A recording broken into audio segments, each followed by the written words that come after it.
এই ভদ্র মহিলা কালকে রাত্রে আমার কাছে তার ভোলা ভালা মুখ নিয়ে আসছে, আমার কাছে একটা আবদার নিয়ে।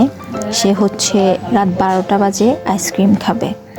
তো তার সেই ভোলা ভালা চেহারা দেখে আর তার বলার স্টাইল দেখে আমি তার ফাঁদে পা দিয়ে ফেলি।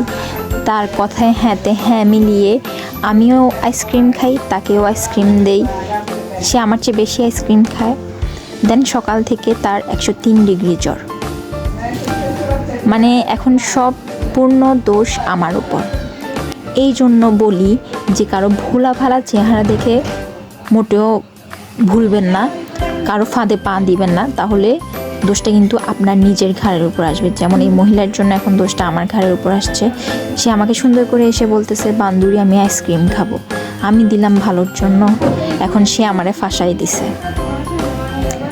এখন তার জন্য ডাক্তারের সিরিয়াল দিছি, সন্ধ্যা 7টা বাজে ডাক্তারের কাছে নিয়ে যাইতে হবে।